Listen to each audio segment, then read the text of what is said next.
you a beginner piano player and you're like, I really want to learn some Beethoven pieces, but there are so many and I'm not really ready to tackle them. I'm still a beginner. Well, guess what today? I'm going to give you the 3 pieces I recommend you start with. So let's get on to piece number 1. Okay, the first piece we're talking about today is Ode to Joy. It's probably one of the easiest Beethoven pieces there is. There's a lot of easy versions of it, I should say. First of all, one of the reasons you should choose this is that it's in a fairly easy key signature, so no sharps, no flats to worry about. Another great reason is that it has easier rhythms. If you take a look throughout the whole thing, let me show you here. Take a look throughout the whole thing. It's really just quarter notes, maybe a dotted quarter note here or there, but nothing crazy. And the coordination between both hands is very easy. So this is one of the reasons, obviously, I want you to learn how to play this one. This is probably the first piece you should learn. I have the link in the description if you are interested. And I think everybody knows what this one sounds like.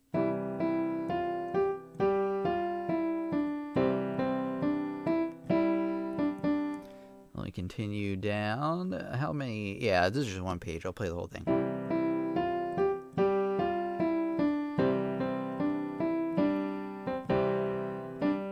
And then when I'm playing this, I don't have to worry about changing hand position a whole lot. You're mostly in C position.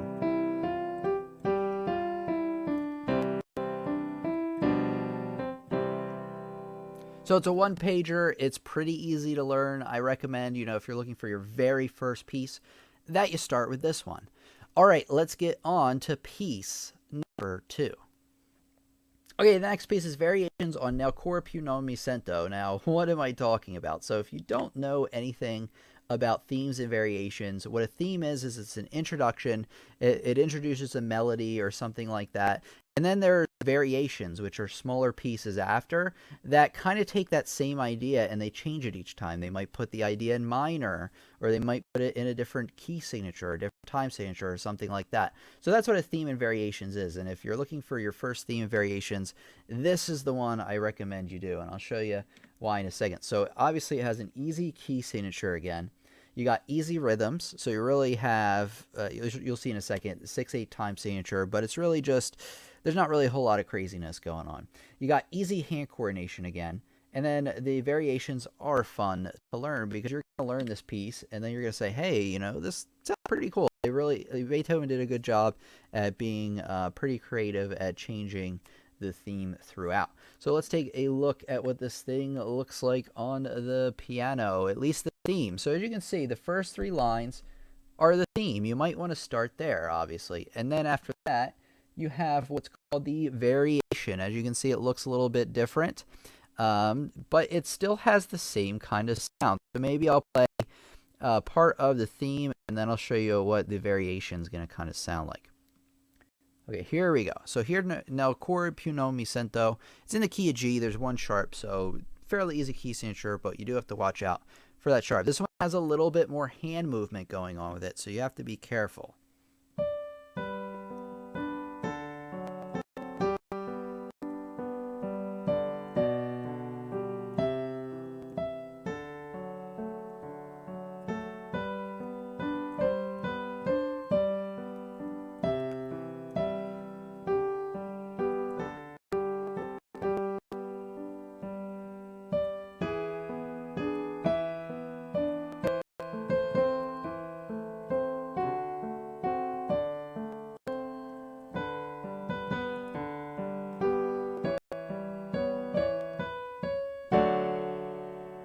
And then it continues on. Now let me show you the first variation.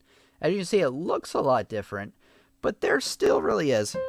So there still really is the same theme. So when we come in with the first theme, or the main theme, that's the main idea of the whole piece. So those notes are still in here. You still have the D, B, B, A, G. Now they're mixed up with a bunch of different notes in between, but you still have that main theme there. So let me play just maybe the first line or so of this variation to show you how different they can be. Variation number 1.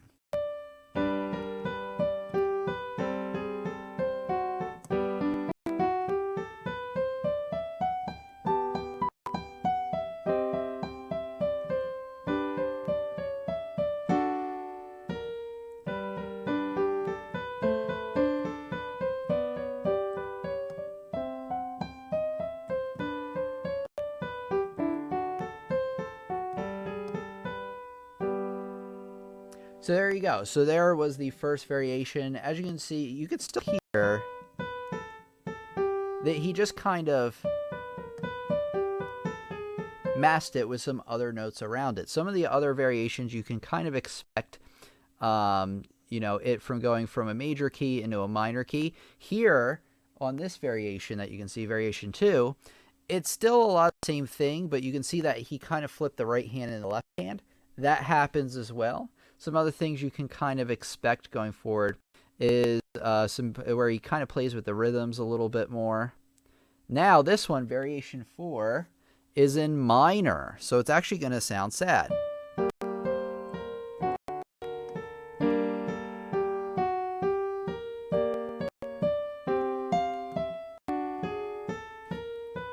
So as you see, the variations do start to take on a life of their own, but you still do have that same D, C, or D, B, B, A, G, like that.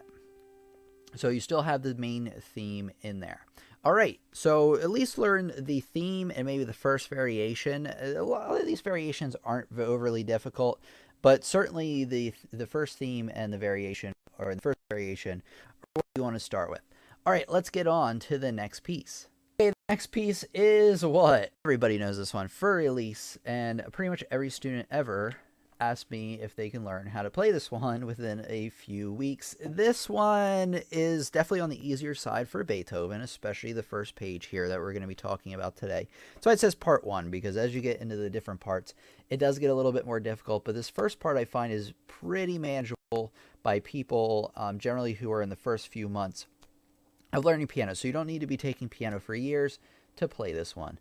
Some easy things about it that I like are that it has an easy key signature. It's in A minor, meaning there's no sharps or flats in the key signature we got to worry about. You got easy rhythms going on again. Really 16th notes, and that's it. And it's the same thing over and over. Easy, somewhat easy hand coordination. This one's a little bit more difficult, and then not overly difficult, but can provide a challenge for newer students. So this one I would definitely do third out of our whole list today. So do this one third. Let's take a look at it.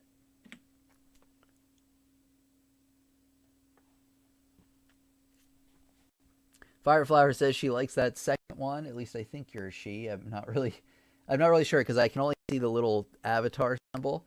Fireflower says, I like the second song, and now I have something new I want to play. All right, excellent. I'm glad you like that one.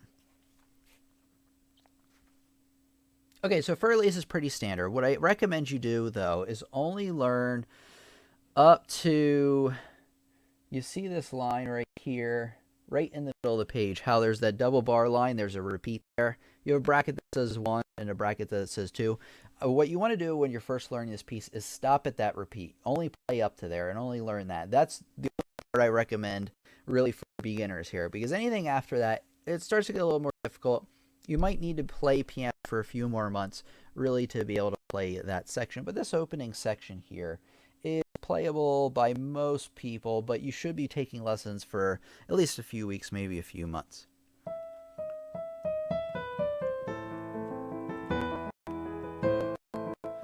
So as you can see, it's a song everybody probably remembers. Has a nice beautiful sound to it. Has a nice contrasting section here.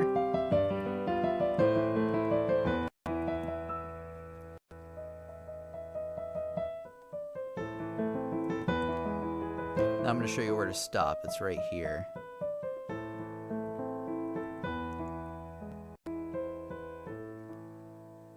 Stop right there when you play it, because anything after that, like I said, starts to get a little too tricky. I'll play just a little bit of that for you.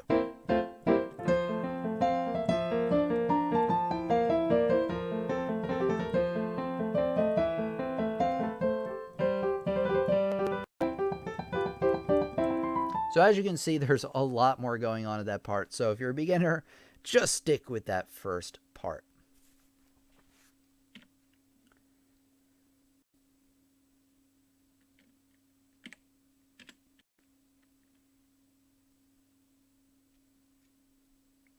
Okay, we'll do this one first. Okay, that does it for the 3 pieces I recommend that you start with. However, there are a lot more Beethoven pieces that beginners can probably handle. So there will be a sequel to this lesson at some point where I'll go over 3 more pieces, which brings us to the community question tonight. What I want to know in the comments or the chat, wherever you are right now, is I want to know, what Beethoven pieces do you love? So basically what I mean by that is obviously which ones do you like, but which ones do you recommend, especially for beginners? But, clarify. If you like one that's not really recommended for beginners, you can still recommend it. I just want to know in the comments, what Beethoven pieces do you really love? Okay, so if you don't know by now, I have a website, pianolessonsontheweb.com, and I highly, highly recommend you go over there and check it out. Why? Because if you like what you see over here on the YouTube channel, you're like, I really dig Tim's lessons. I really learn a lot from them. And I'm really looking for more. I'm really looking for more lessons, but I'm also looking for, perhaps real sheet music to play. I'm looking for printable sheet music examples, assignments, and I'm also looking to learn a lot more things, a lot more topics than Tim covers on the channel. Well, if you've ever wondered that, then you are absolutely in the right place by going to my website, pianolessonsontheweb.com, because I have over 25 courses I've made, all designed to help you learn a lot more about piano. So as I mentioned, as the same style of videos that you see here on YouTube, obviously they are exclusive over to the website. You won't find them really anywhere else. But it'll also include a lot of other things to enhance your learning, like printable sheet music examples, assignments, and these courses are all designed around a certain topic. So as you can see, there's a lot of courses. If you click on the music courses page here, here we go. Oops.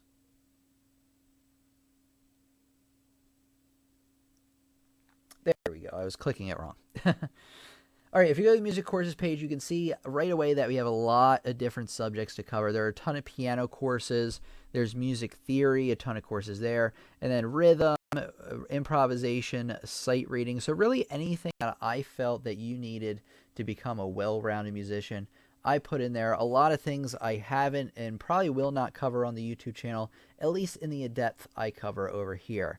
One other thing I want to tell you is you definitely want to go and read about all the courses, but if you can buy the courses individually, or you can buy them in a course pack, which you get a really good deal out of. So, for this beginner's pack, you can view the pack here. It comes with 4 courses. Courses are normally $29.99 a course, but here you can get 4 of them for $39.99. And this is the perfect thing for if you're just starting out learning how to play the piano and you want to get a very solid foundation on the basics. Go here. If you've seen a lot of my YouTube videos already, I recommend maybe starting out with the intermediate pack. Yeah, as you can see, a lot more courses involved with this one. I believe 9 courses here are included. And one thing I also want to tell you is if you use the code YouTube during checkout, there's a little box you can put it in, you're going to get an additional 15% off any course or any course pack. So you remember code YouTube. You want to go to Piano Lessons on the Web and check it out because, like I said, if you like what you see over here on the YouTube channel, you're really going to like what you see over there. And one thing I should also mention is it really helps the channel keep going. Like I said, it's really thanks to the support of people over here on the website and on Patreon and even the viewership on YouTube that really keeps things going. Because like I said, if nobody was interested in what we were doing, then I would have stopped doing it a long time ago. So you also have that additional benefit in that you're really helping everybody along here, including myself. So go check it out. I know you're probably going to like it. If you have any questions about it, email me, tim@lessonsontheweb.com. So thanks, everybody. And I just really wanted to let you know about that. Okay, so you'll love the lesson, right? And you're like, I really want to learn more about Beethoven and I really want to learn more about classical composers. Well, guess what? We have a playlist that I recommend. I'll even put 2 up here for you. I highly recommend you check out and subscribe because we have new lessons coming out all the time. And you don't want to miss out, do you? Who wants to miss out on great lessons? So subscribe, hit that notification bell, and thanks everybody for coming, and I'll see you for the next lesson. Thank you so much.